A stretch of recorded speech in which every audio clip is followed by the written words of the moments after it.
Who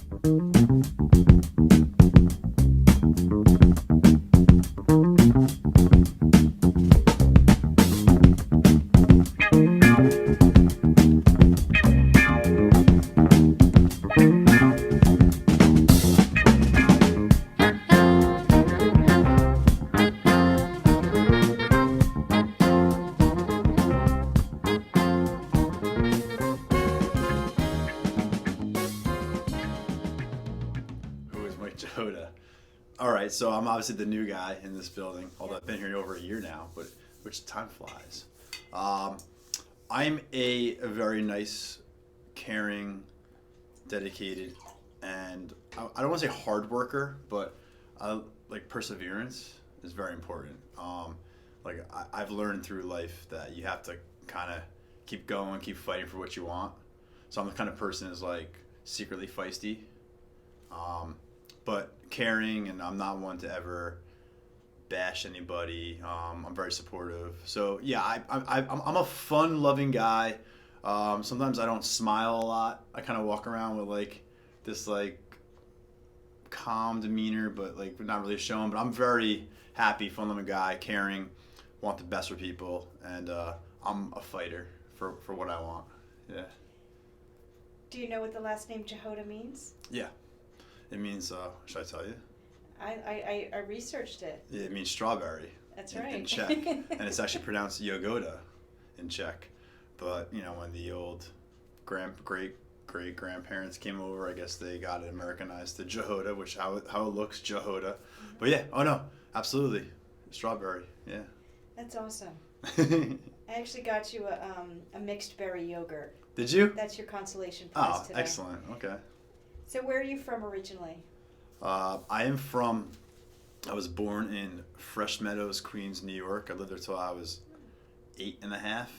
Moved to Jersey, Freehold for 1 year, and then landed in Howell. And I've been in Howell for a long time. So Howell's like the home base.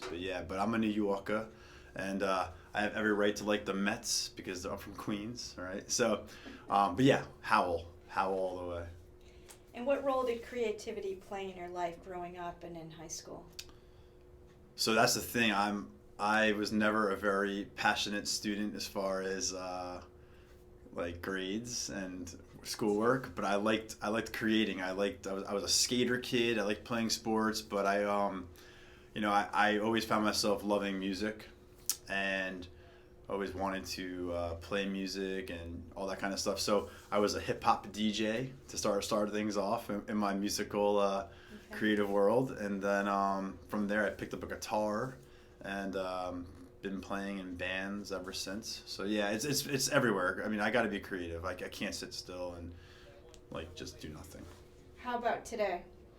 As far as creativity, that's like all I do. Like outside school, I play in a band and I play guitar, and when I'm not with my family or doing schoolwork or teaching, I would say my head's broken up into like 3 boxes. It's like work, family, and then music, and like writing songs, and I don't know which box is the biggest, you know, Right. but yeah, all my energy and passion is spent just thinking about the next song, the next lyric and stuff. Yeah. I played in bands, a lot of bands, and some serious, some not so serious. You know, trying to find my way in this whole it's a very competitive field, you know, and I'm out there as I told you, I'm a fighter. I'm gonna get what I want, and you know, I feel like if you're gonna play in a band, and as far as like an original band, you got to really give your best effort and really push forward and try to put out the best material you can. So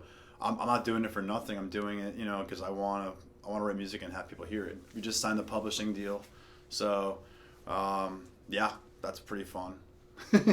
So I'm kind of curious about the hip hop DJ Yeah. chapter of your life. Yeah, right. So okay, so I've been on a lot of podcasts and interviews because of the band, and like whenever they ask about my musical background and what I like, I am like a big like hodgepodge mishmash of music. Like I like almost everything.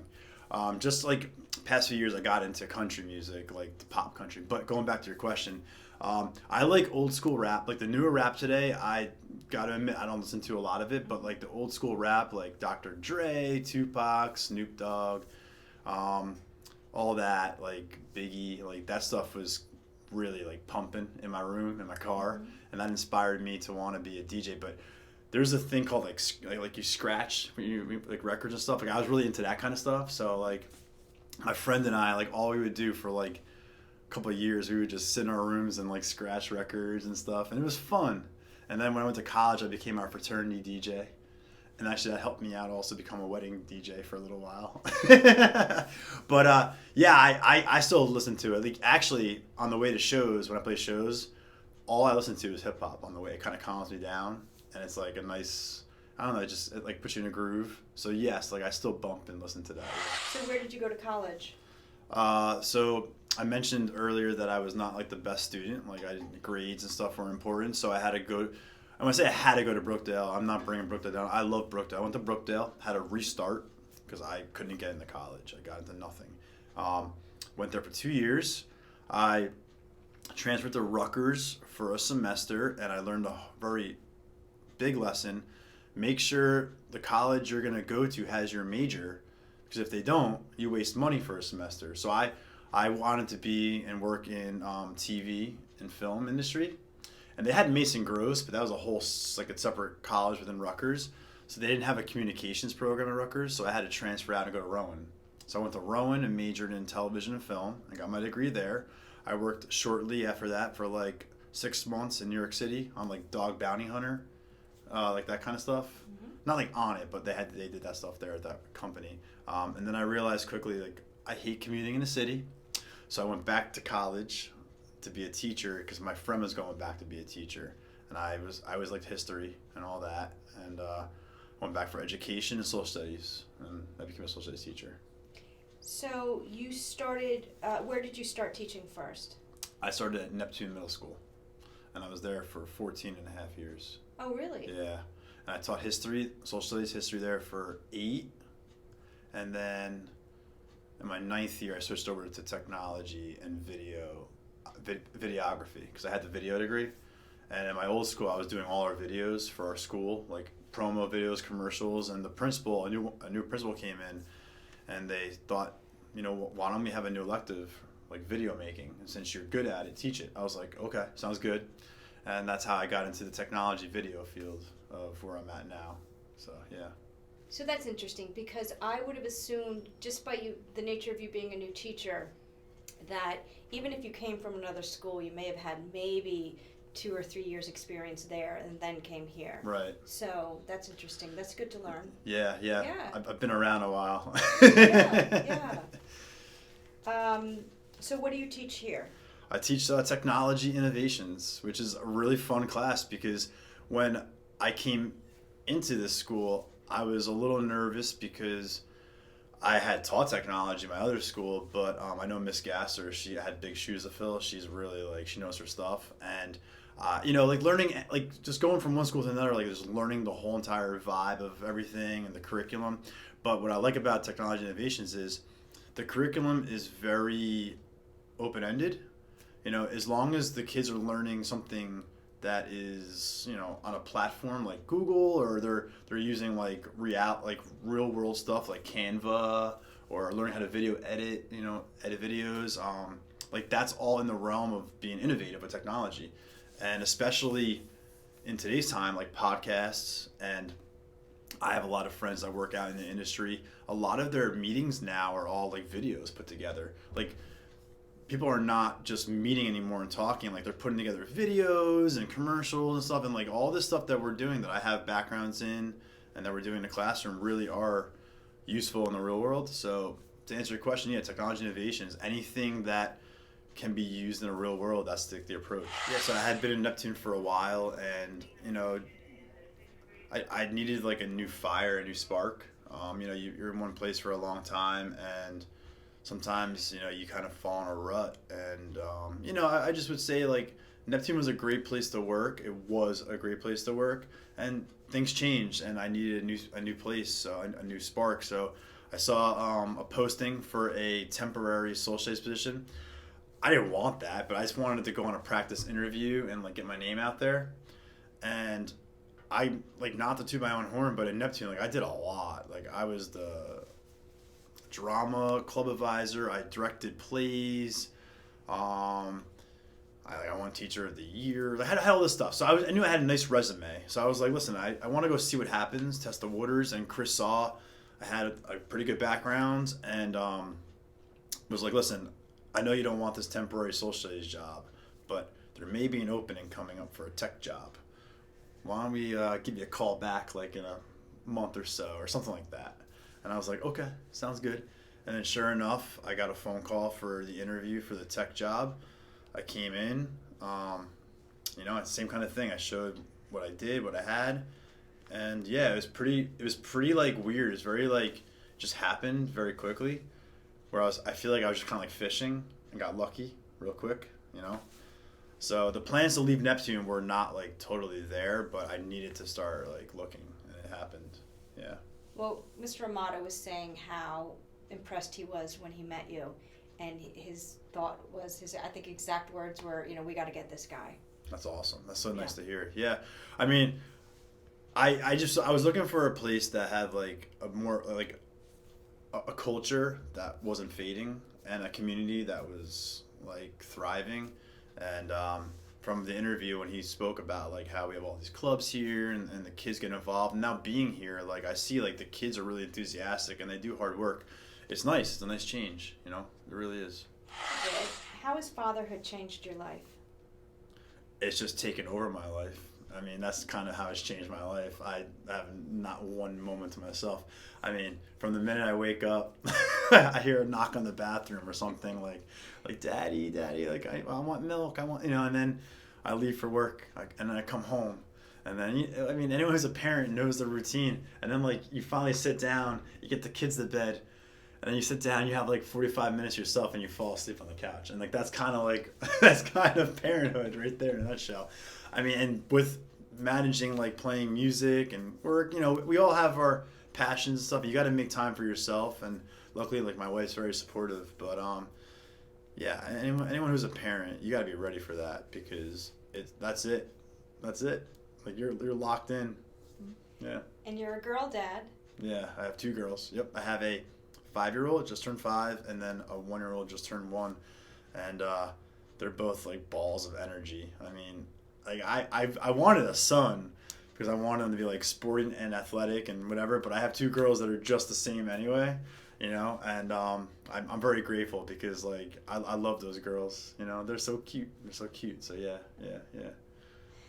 What are you trying to instill in them to prepare them for the world? Or what will you in the next 10 years? Well, I'm trying to instill like school and grades and caring, because I was a nice kid to my teachers, but schoolwork, like my mom would ask, do you have homework? Yeah, I did already. Like that was as far as I got, and my grades are awful. So I got to make sure I'm on them with the schooling, like, and being a teacher, like, and these days you have like a lot of technology that we could, like, Google Classroom. There's all different ways to keep track of them. So I'm sure I'll be on them more than my parents were. But yeah, it's like schooling, take it seriously. Like, and we are already. Like my daughter, my 5-year-old's getting in trouble once in a while in preschool because she's like nice energy and chatty and like acts like a 13-year-old. So we're like already having talks with the teachers and stuff. So that's like, honestly, that's all I care about. Like, do good in school, and you could do whatever else you want. Did you know you were smart? I mean, I don't think I'm that smart. I would say like schooling was tough because I don't know. I definitely, I don't want to get too deep, but I definitely had some, like, if it was ADHD that was never caught or whatever. So like, even when I went to Rowan my first time, like I was not the best student, but when I went back to school for teaching, something just clicked in my brain, like just boom, like I was.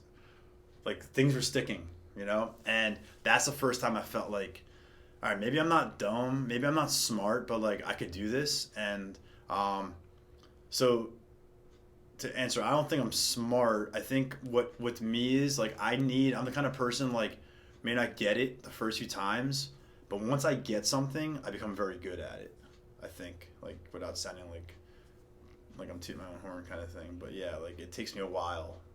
You know? It helps if you're interested in it. Mm-hmm. Yeah, absolutely, absolutely. And like I tell my students, like, you got to keep doing it because eventually it's gonna click.